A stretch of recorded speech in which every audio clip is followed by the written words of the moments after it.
New education bill 2020। आइए दोस्तों उसके बेनिफिट और कमियों के बारे में आज हम बात करते हैं। नमस्कार दोस्तों, मैं रोहित सोशल गुरु में आप सबका स्वागत करता हूं। जो न्यू बिल आई है उसके बेनिफिट और कुछ भ्रम फैलाई जा रही है फेसबुक यूनिवर्सिटी में कुछ लिब्रांडुओं के द्वारा, आज उसी विषय पे बात करते हैं। बात शुरू करने से पहले काइंडली रिक्वेस्ट करूंगा, अगर अभी तक आपने मेरे चैनल को सब्सक्राइब नहीं किया है तो काइंडली सब्सक्राइब कर ले और बेल आइकन को जरूर प्रेस कर ले ताकि वीडियो का जो नोटिफिकेशन आप तक सबसे पहले पहुंच सके। और बिना समय बर्बाद किए वीडियो को शुरू करते हैं दोस्तों।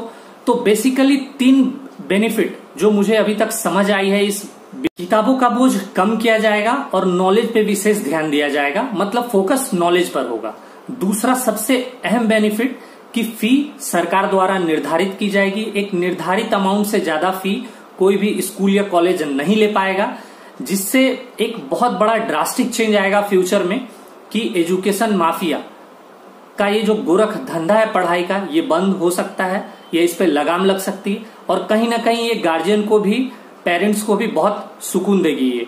तीसरा जो बहुत अहम बेनिफिट है कि पहले हम लोग पढ़ाई का मतलब, एजुकेशन का मतलब सिर्फ पढ़ाई और पढ़ाई समझते थे, अब ये चेंज होगा। इसमें फ्यूचर में आप एक तरह से एकेडमिक को, वोकेशनल को और एक्स्ट्रा करिकुलर एक्टिविटी, बिहेवियर, ये सारा कुछ जुड़ के तब एजुकेशन कंप्लीट होगा। न्यू बिल पॉलिसी में क्या क्या पॉइंट वाइज दिया हुआ है उसके बारे में हम डिस्कस करते हैं। तो दोस्तों सबसे पहले देश के डेवलपमेंट जो होती है उसके एजुकेशन पॉलिसी के ऊपर ही आधारित होती है। कहीं ना कहीं समय समय पे एजुकेशन पॉलिसी में सुधार करने से ही देश की उन्नति होती है, ऐसा ये दुनिया भी मानती है। मगर भारत में 1992 में पीवी नरसिम्हा राव ने एक एजुकेशन बिल में चेंजेस लाए थे। उसके बाद 34 साल तक कोई चेंजेस नहीं हुआ है, थैंक्स टू इंडियन गवर्नमेंट, जो अभी ये 34 साल के बाद एक ड्रास्टिक चेंज लाई है। और मेरा ये पॉजिटिवली मानना है कि इससे जरूर फ्यूचर में कुछ ना कुछ बेनिफिट दिखेगा।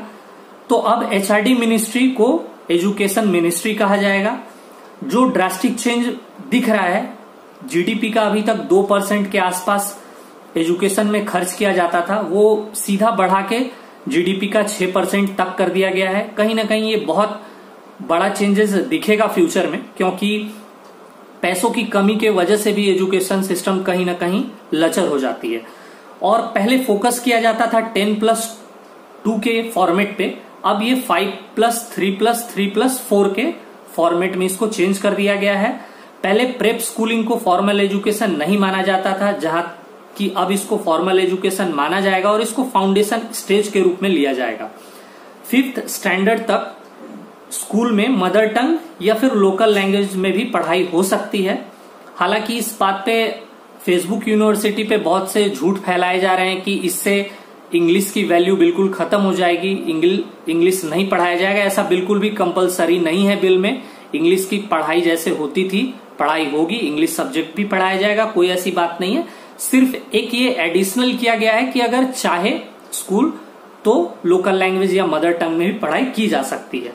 6th स्टैंडर्ड से कोडिंग सिखाई जाएगी स्कूल में, इससे बहुत बेनिफिट मिलेगा। आप सोचिए, अगर 6th स्टैंडर्ड का बच्चा स्कूल में कोडिंग सीख रहा है तो 2 से 3 साल के बाद वो खुद से एप्लीकेशंस बना सकेगा, वो खुद से वेबसाइट क्रिएट कर पाएगा। कहीं ना कहीं आत्मनिर्भरता के ऊपर ये ध्यान में रखा गया और चाइना में भी इस तरह की पढ़ाई होती है। अब 9 से 12 तक जो हर साल फाइनल एग्जाम होती थी साल में एक बार, अब ऐसा नहीं होगा, सेमेस्टर वाइज साल में 2 बार एग्जाम होगी और दोनों के रिजल्ट मायने रखेंगे फाइनल एग्जाम के रिजल्ट के ऊपर।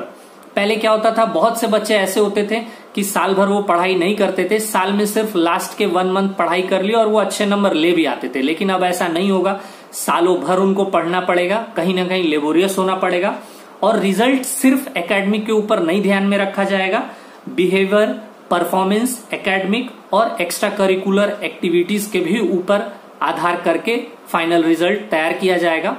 और एक नया चेंजेस भी लाया गया है इसमें कि बच्चे खुद अपने आप को भी नंबर देंगे और अपने कलीग को भी नंबर देंगे, तो कहीं ना कहीं आप खुद को भी जज कर पाएंगे। ये बहुत एक अच्छा चेंजेस लाया गया है।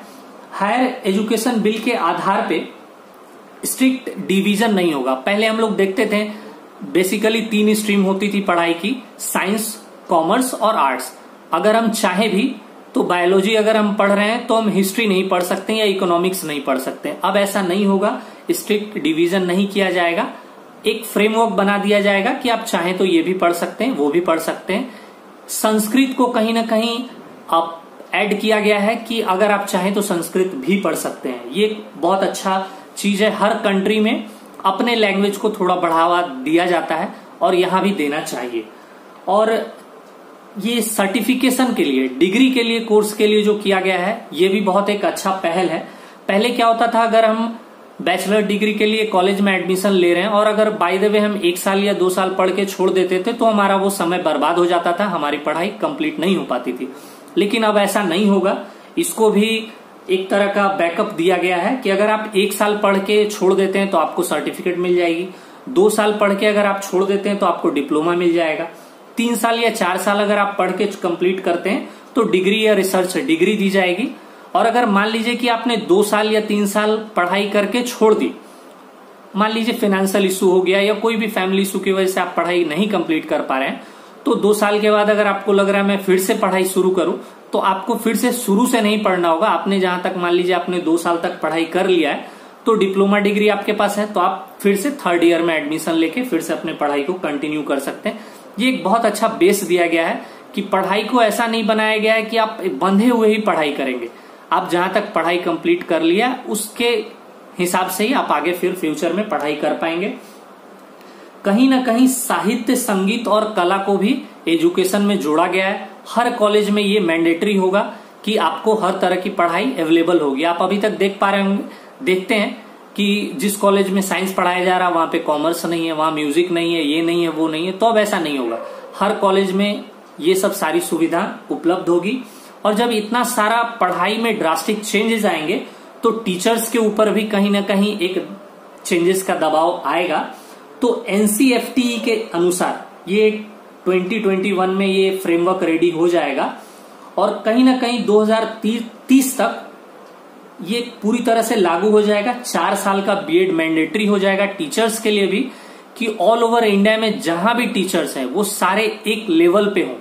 एनसीईआरटी की बुक पढ़ाई हो रही हो या कोई भी बुक पढ़ाई हो रही हो तो सारे टीचर्स का नॉलेज बिल्कुल सेम हो। इससे कहीं ना कहीं जो पढ़ाई की क्वालिटी होगी वो भी बहुत अच्छे से सुधरेगी।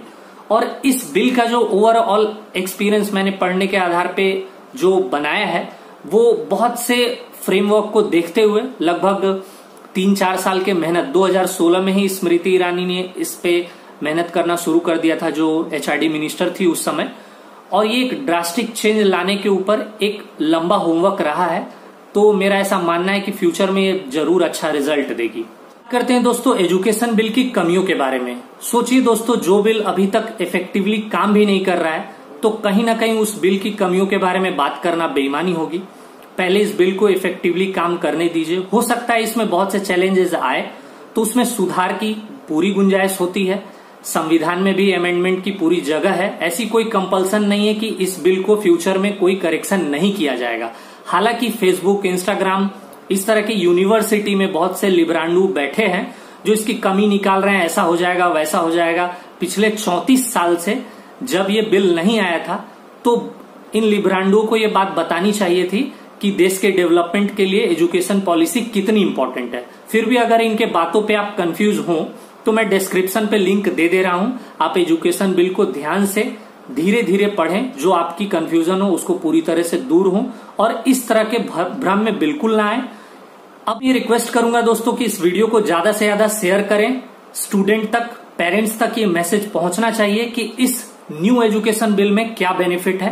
पेरेंट्स के लिए तो ये बहुत बड़ा बेनिफिट होगा कि फी स्ट्रक्चर सरकार तय करेगी। इसके आगे कोई भी स्कूल या कॉलेज मनमानी ढंग से फी नहीं कलेक्ट कर पाएगा और पढ़ाई का जो गोरख धंधा चल रहा था उस पे कहीं ना कहीं जरूर लगाम लग पाएगी दोस्तों। तो नेक्स्ट वीडियो तक के लिए मैं विदा चाहता हूं। जय हिंद, जय भारत दोस्तों।